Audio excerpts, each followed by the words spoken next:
Good evening, ladies and gentlemen. Come to you live from our comfy couch here in the outskirts of the internet. This is the Gaming Saloon Reviews for October 23rd, 2022, with your host, Peacemaker2448, and wrap it up, Salon. I have picked a doozy that has made me go, I am questioning my memories at this point.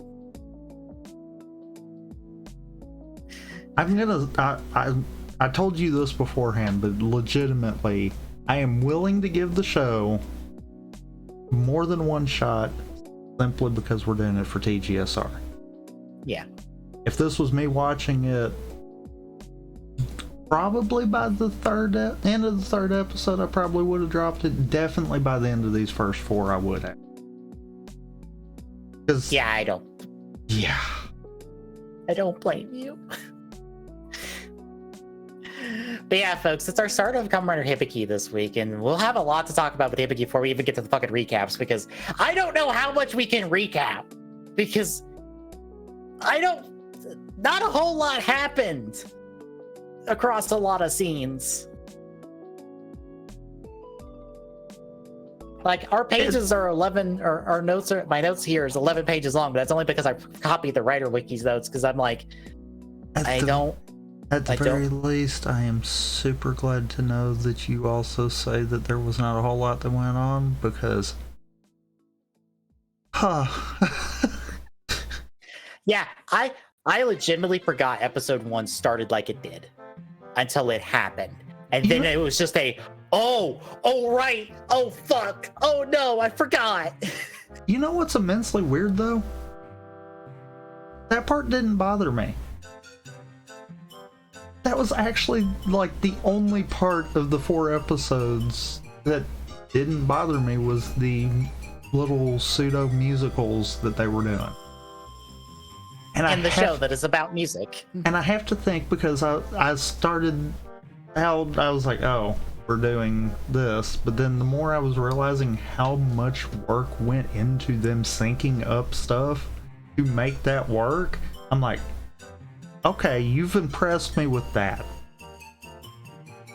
Somebody spent a lot of time in the editing room on that one. Yeah, you earn points for spending that much time to get that down pat. What's sad is when I can say that's probably the best thing that I noticed out of the entire batch. Yeah. So before we get too deep into Hibiki, because we'll get there, Geets this week. I can't believe that we're already gonna hit padding because they moved too quick. That's what's got me. Like, okay, there is things I really liked about this episode, and it was all the Keiwa stuff. Because I feel like Keiwa here in this episode proves that the Desire Grand Prix is corrupt somehow and is not as good as it seems to be, because of how it twists all of the rest of our heroes, and also how it just kind of like, this feels wrong. Well, I mean, if you think about it, really, it kind of managed to twist him.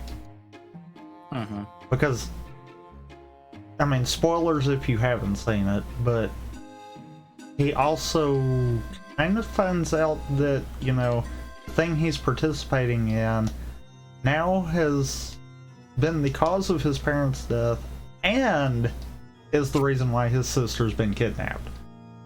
And almost murdered. I mean, I think this is the one episode that goes to pretty much show us who the actual bad guy is. Yeah. And the two scenes I want to highlight in particular, the first scene is when, you know, he's getting back up again after being injured again. And he's just like, we have to work together, please. It's our best way of dealing with this. And all three of them are like, no, but my wish. And I just can't help but sit there and go, are you fucking nuts? The lot of you. Like, Geets, I understand. He is beyond broken at this point from how long he's been in this fucking game. he is fundamentally broken as a person because of this game. But is he? I don't know. It seems like he is. There is something fundamentally broken within him because of this game. I feel like. Maybe. But at the same time, I'm also like, I have to wonder how much of that statement is actually true, too. Yeah. Because he speaks the truth on it. It is a case of it really, at the end of the day, isn't going to matter win or lose because, as far as everyone knows, everything just goes back to normal, excluding their wish. But that doesn't remove how fucked up it is that they are all prioritizing their wish over the safety of all these fucking people. But think about what I just said. I know. And what we've actually seen happen in the show. The people that are not the writers in it, if they get killed, they get brought back. Mm-hmm. So his sister's life, I hate being this way, but really didn't matter. Mm-hmm. If she died there, whoever won the Grand Prix, she'd be back. Yeah. It's one of those, is it right that they're all just willing to turn their back on him? No. But at the same time, I kind of can understand. Everything they've seen, really, it doesn't matter as long as they're not the ones that die. Right, but still refusing to work together in the face of an enemy that seems like they need to work together to some degree to make this work. To kick this stupid fucking can out of this arena. Which, by the way, the end of the episode proves that because it does take at least two of them working together to fucking kick the can out of the goddamn arena. Thus proving Kamen's point of we need to work together. Well, I mean, took two of them to kick it out of the arena with one of them's head being smacked into it. I did kind of enjoy that. I was about to say, Geet's got the initial kick, but Naga was the one who kicked it out of the actual arena for the redirect. Buffa just, I guess, helped push it. Got smacked into it. Yeah.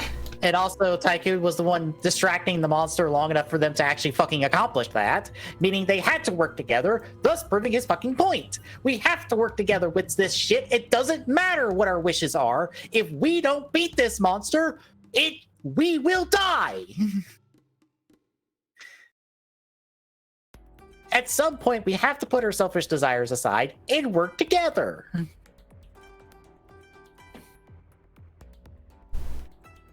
Anyway, that, and then the other scene with, like, Tycoon fading away because he's too injured and stuff, therefore he has to be retired and return to his normal life, supposedly. Because we don't have confirmation of that! Yeah, I don't buy that. But then Suviri being like, oh, he's lost his qualifications to be a writer, and I'm like, no the fuck he hasn't. He was the most writer-like in this entire fucking episode. Very much willing to go, no, fuck my desire. We're saving these people. Who's with me? No one? Fine, I'll do it myself then. I will force the three of you to fucking work together somehow. Because we have to beat this monster. But yeah, I just wanted to highlight those two scenes because I'm like, if anything shows that the Desire Grand Prix is fucked, and it twists the people that are participating within it, that those two scenes show it. Oh yeah. Because even Nago, who's been only in this as long as Tycoon has, is getting wrapped up in wanting her own desire. And like, we know why, because we have an entire 2 episodes dedicated to why she wants that. And we know there's good reasons for her wanting that desire and stuff. But again, she's putting that above everything else. And it's kind of blinding her, because it's blinding Buffa. And maybe it's blinding Geets too, or maybe he's been around long enough that it doesn't matter anymore. I don't know. I feel like with Gates, he's just kind of numb to me. Yeah, I feel like that's the part that's broken him. It's just none of this clicks of like all of the potential death and suffering and pain that is going on. Yeah, no, it's fine. Nah, it just gets reset. It's fine. I don't know. What are you talking about? No, it gets reset. None of it matters. You forget anyway. The pain goes away. Except in this exact episode, we see that just because you erase the memories doesn't remove the pain. As soon as those memories come back, oh no, it's all there again. And it's 12 times worse now, because now it's like, oh fuck, why did I forget this? Why did I forget the murder of my own parents that happened in front of me?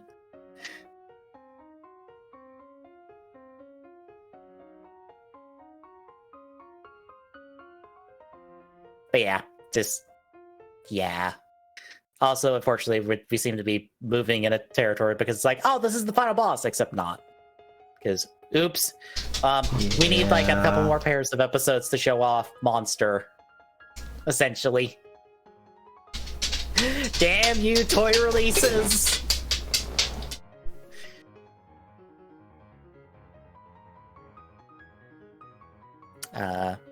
Trying to think of what else to bring up from the episode.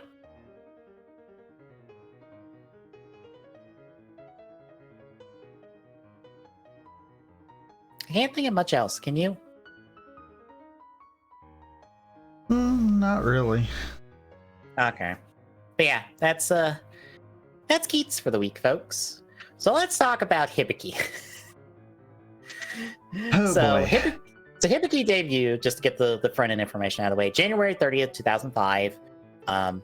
The main writer is someone we are both familiar with because it is Tsuyoshi Kida, who is the writer of Wizard. For about 30 episodes of Hibiki, because there was a staff change in the series, and old friend of the show, Toshiyuki Inoue, takes over writing duties for the series. And that is a whole mess of a fucking thing that I'm just like, we're going to talk about it if we get there. Because it's kind of the big infamous point of the series is the staff change. Also, directors is kind of just a normal rotation of directors. I don't think the show has a main director, I don't believe. I might be wrong on that. But I didn't dig too deep to get a main director on the series.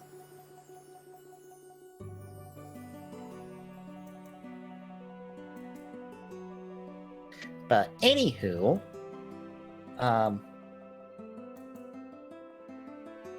do you feel going in? All I can say is going in, I was more excited for the show than coming out. Yeah. I was just like, oh, this will be nice. It'll be a fun, nice show until we get to the 30s, and then it'll be a slog. And then I watch these 4 episodes, and I'm like, oh, God, I forgot how this show starts. I feel like I have, as far as after watching the 4, I feel like I have never seen a more chopped up, sometimes incohesive mixture of clips to make episodes. I feel like Hibiki is incredibly experimental for all the wrong reasons.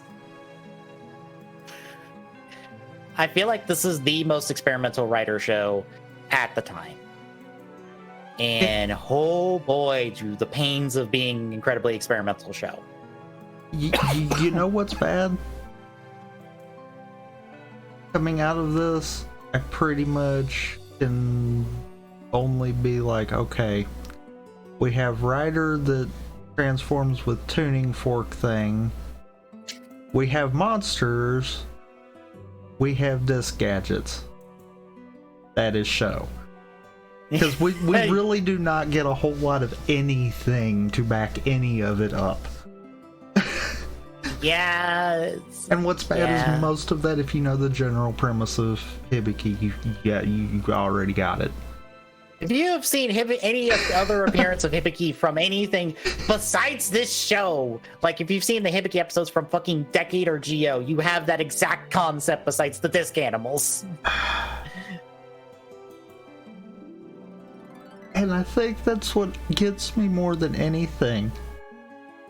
I was full on going in expecting, okay, first few episodes are going to lay the groundwork. They're going to kind of get us familiar with what's going on, and then we don't. Yep. And I'm like, wait, what? And then on top of that, the weird cut combinations for the episodes. Like, I feel like sometimes this is the most chopped up episodes ever. And I'm like, I don't understand how you thought this was something to watch.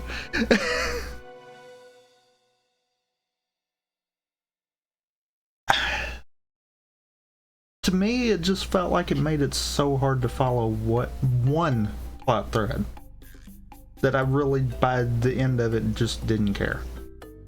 Mm-hmm. Yeah, because we have essentially 2 plots going on for the entire 4 episodes. And it burned me out trying to just keep up with one. Mm-hmm. And I'm like, okay, just gotta walk past this and just keep being like, okay, maybe there's still a good show here.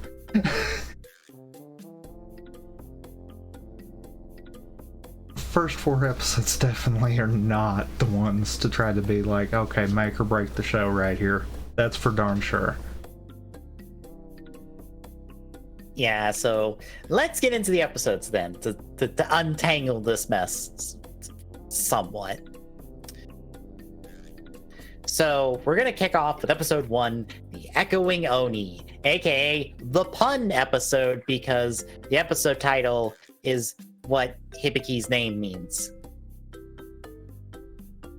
At least in how it's spelled. I saw that in the notes and I'm just like, I see, pun, of course. So we start with a musical number, which is always a great start.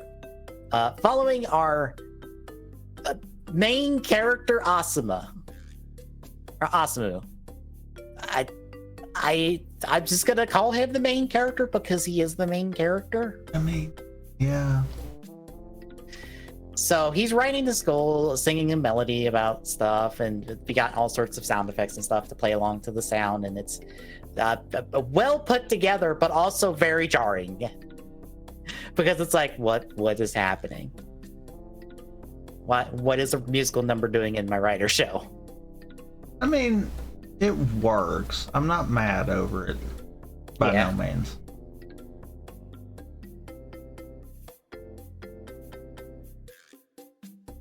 Eventually goes places that I kind of end up being hard to follow, and honestly, I feel like these notes make it far easier to follow than I think I could ever attempt to recap, because I feel like I'm even lost at times in the episode of just like, wait, what the fuck's happening? And I usually don't get like that in shows, but here I feel lost. But apparently Asubu is talking to his homeroom teacher about going to a school called Jonin. And it has a brass band, but Asubu is distracted by listening to music class. And that leads us to finding out Asubu is going on a trip to Yaku Island for a Buddhist memorial service, which I have no idea what that is. The show doesn't even say what he's there for until the recap of episode 2.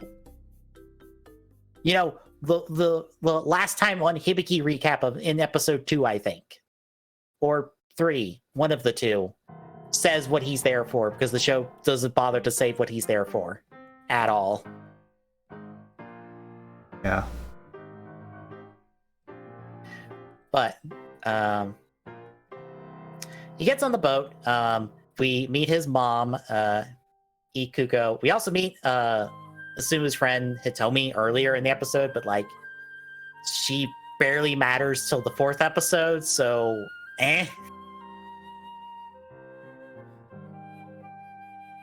But the two of them are talking, and then they get separated. Then Asumu spots Hibiki, who's just hanging out on the boat on the trip as well, and he's just humming along doing his thing because Hibiki's just a normal guy in all the sense of the word. I don't think you have a more chill protagonist than Hibiki in all of Rider. I mean, what? I'm also going to say you probably don't have the most secretly ripped Rider in Hibiki as well, because when he says he trains, he fucking trains. And he trains not in his Rider form. No, he trains just outside of his Rider form. The man is secretly wielding an 8-pack or 6-pack, and we don't see it. I can almost guarantee it.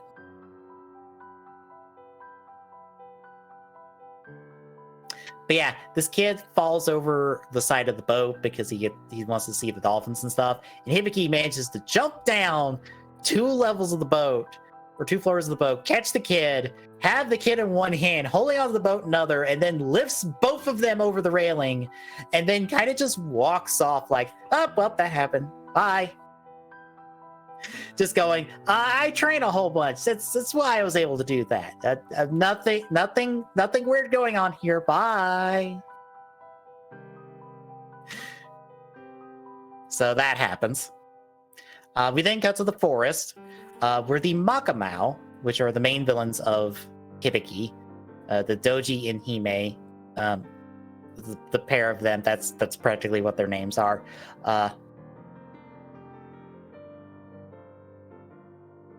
They're making their big monster thing. But then we come back to Asuma and his mom as they come to the island. They have a reunion with his cousin. Hibiki shows up once more as he's heading into town to go investigate stuff. That's when we get to the Tachibanas, which is a candy shop, if I recall correctly. It's some sort of tea candy shop. But it's ran by Hinaka and Kasumi, pair of sisters that are more or less Hibiki's support crew, essentially. But we don't get a whole lot of that until episode 3 with one of them. None of these explanations are helping, are they?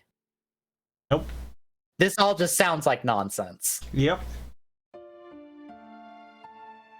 I mean, about the only useful that I've gotten out of this so far has been, actually knowing the bad guys. Yeah. Otherwise, yeah, that's about it. Yeah.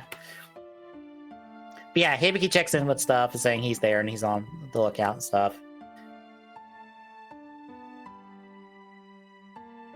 Then Hibiki finds out from an old man that, like, there's some stories about people going missing in the mountains, and he has to be careful because it's dangerous up there. And he's like, all right, cool. And then the hiker gets terrified. And then we see Hibiki go into the forest, and he releases the Takadisk animal to go search the area. It feels weird to be watching a show this early in the Heisei era with gadget friends when that's not a thing in like the entirety of this era.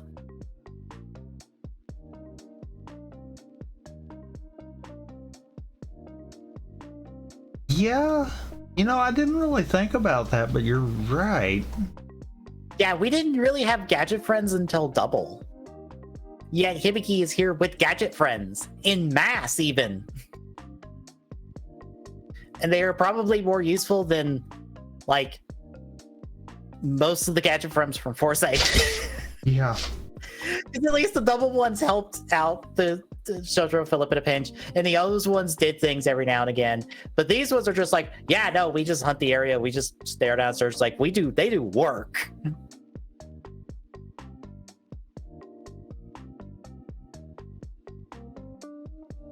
But then we come back to Asuma. His family starts asking him questions about like where's he going with school and stuff, and he leaves.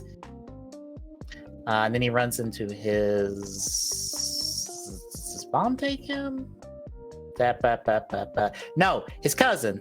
No, his cousin takes him into the mountains and stuff to go the sightseeing and all that. And then they get into the forest, and then they're surprised by Hibiki. Who's like, hi, how you doing? And he notices that Asuma tripped the spider webs of the big monster, and it's just like, crap. Maybe you guys should leave. Maybe we need to get you guys off the mountain, like now, please.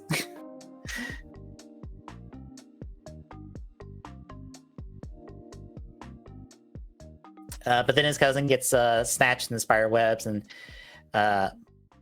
Hibiki goes after her, finds she's okay, and then it's like, I can't handle her, I'll be back, and then goes after the monsters. And then we see him become his rider form. By the way, Hibiki's name is actually Hibiki.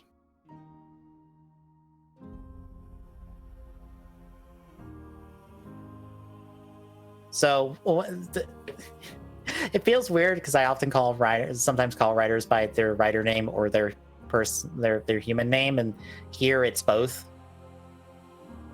Because Hibiki is just Hibiki. It's a weird thing. We'll talk about it later in the series if we make it that far. But anyway, Hibiki fights the monster. Fight with webbing and stuff. He manages to corner one of them, and then he just breathes fire on it and kills it. And then Asuma slides down a hill and stuff, and Hibiki falls after him, and that's episode 1. Which takes us to episode 2, the Howling Spider.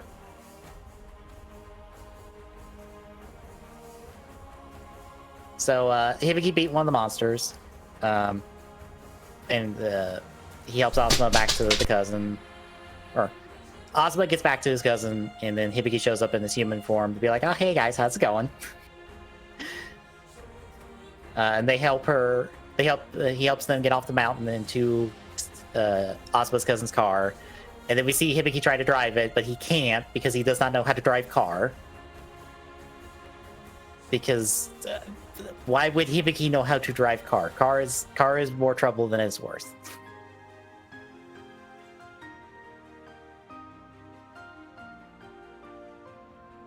Also doesn't help that he's trying to drive a stick shift. I'm sure that is not helpful for someone who barely drives. No.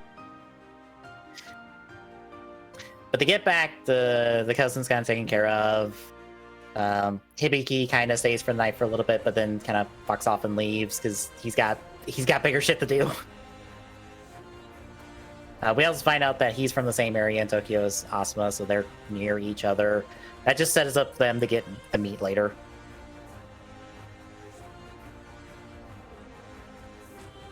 More monster interactions. Hibiki calls on the status of the monster and stuff and whatnot. I'm more or less just skipping through at this point because I'm just like, oh god, no, so little happens, but yet there's such large paragraphs.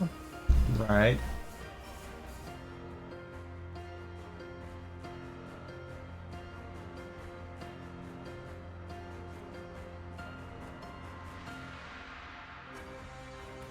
But eventually Hibiki gives Asuma a compass to be like, you won't get lost anymore. And then like he eventually leaves before morning.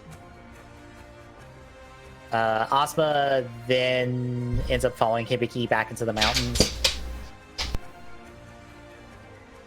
And then we see Hibiki come across the other monster, but it gets eaten by the big spider and the random shed that's in the forest. And thus Hibiki now has to fight giant spider. Because that's what Hibiki battles end up being, is, gotta fight the big CG monster at the end.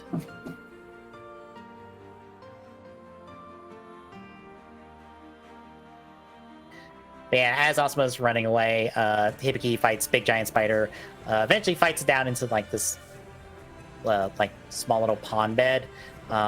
Gets on its back, puts his drum pad on it, and then plays a merry tune on its belly, and then it explodes it into leaves.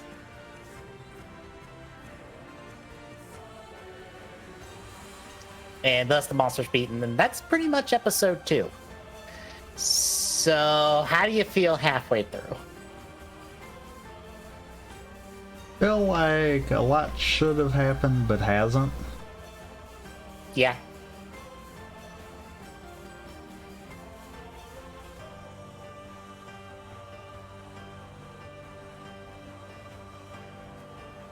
Which kind of aggravates me slightly, but it is what it is. Fair. It's one of those cases where I'm like, okay, Asuma is the main character, therefore we're seeing everything from his perspective. So because Hibiki is not explaining anything, we're not getting any explanation for anything at all, and we are kind of having to piece it together as we go. I mean, yeah. Unfortunately, the show doesn't do a whole lot to help us piece it together. Because it is a bunch of characters that know what they're talking about and kind of just doing it. Which is the worst kind of show. Yeah. So yeah, it is not a great start to a show that I swore I remember liking, and now I am questioning those memories. But shall we continue then? I guess so. All right, so we pick up with episode 3. We get episode 3, Falling Voice. We get another musical number with Asuma. Essentially, this entire episode, he's worried about his exams and stuff and getting to his school, and that's pretty much all of his scenes, which is like the least interesting thing in the show. So I'm gonna skip all of it. Fair. So we're gonna bypass all of this and just get into Hibiki and Kasumi heading up into the mountains once more. Because by the way, most of Hibiki, up until the staff change, takes place in a lot of rural mountainous areas, which is again part of this whole Hibiki is probably the most experimental writer show. It's also the cause of the staff change because it is expensive to do that.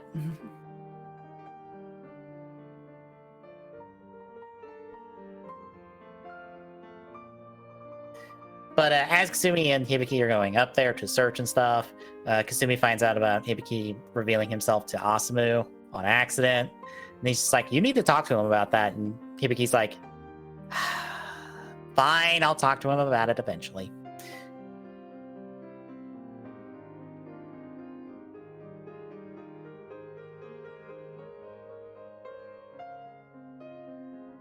But we see the monsters kind of gathering crystallized vocal cords, I guess, to make their monster grow bigger. Well, I mean, you can't show blood. Yeah. So crystals. Crystals are in people's bodies, right? Yes. But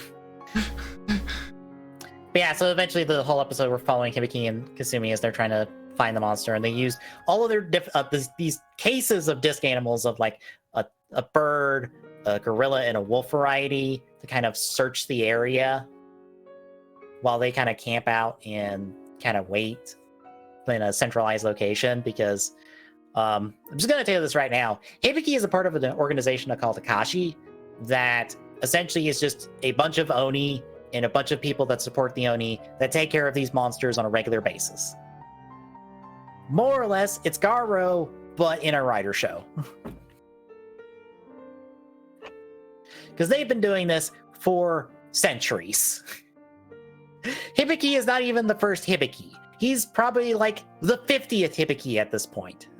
Literally.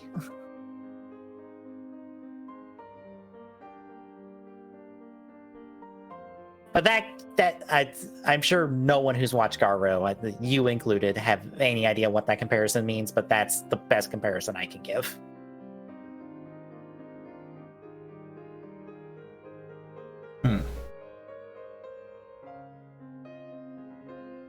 anyway, see the monsters attack people, and Hibiki and Kasumi finally get it narrowed down to a location. So Hibiki goes and attacks the monster, or goes after the monsters. Ends up killing one of them by just burning it alive, and gets the other one by stabbing it with his Wolverine claws, because Hibiki has Wolverine claws he can deploy. Because of course he does. Yep. But essentially one's dead, the other one's like critically injured. So they still need to find the big giant monster, and that's kind of where episode 3 ends. So that takes us to episode 4,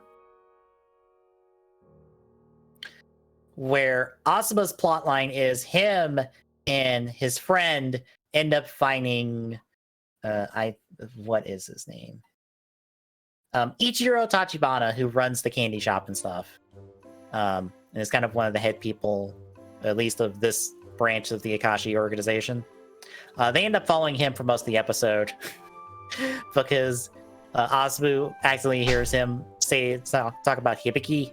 So he's like, I have to find out more about this strange person I kept running into.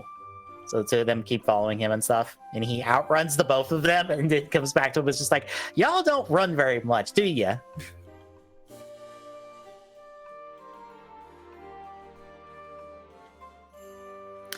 Meanwhile, Hibiki and Kasumi try to find the big giant monster. They eventually do. And Hibiki goes and fights it with his drumsticks and stuff that he's now painted up so they're proper, all red and stuff. And blows it up, and that's the episode, isn't it? Pretty much, yeah. Yeah, so that's episode 4. How'd you feel about those 2 episodes? I mean, there were 3 episodes.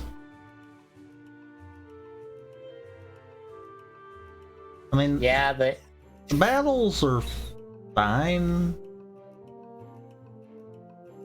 They're by far not the worst part of it, but when I don't care by the time we get to the battles, that's a problem. Yeah.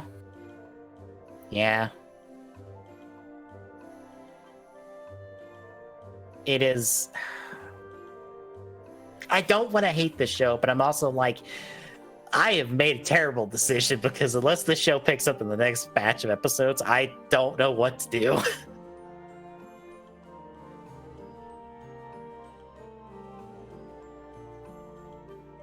Because, oh boy, is there not a whole lot going on per episode. Yeah.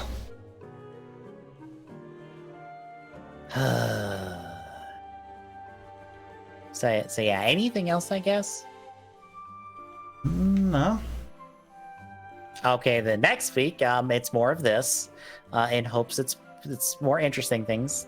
God, I hope it's more interesting things. Please, Hibiki. Please, Hibiki, make the turn into the good show that I remember you being. And so, don't prove me wrong by saying you're not a great show. Don't prove my memories wrong.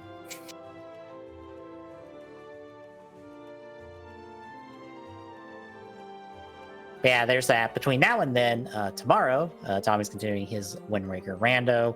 Thursday, I'm continuing some Ultra Kaiju Monster Rancher. Friday will be us trying one last time at Star Citizen. Or Majora's Mask 1 and 2. Yep. Saturday will be a thing. Possibly Splatoon 3. Oh, have you picked up Splatoon 3? Yes. Yay! Basically, that'll probably be what it'll be unless I change my mind. Mm-hmm.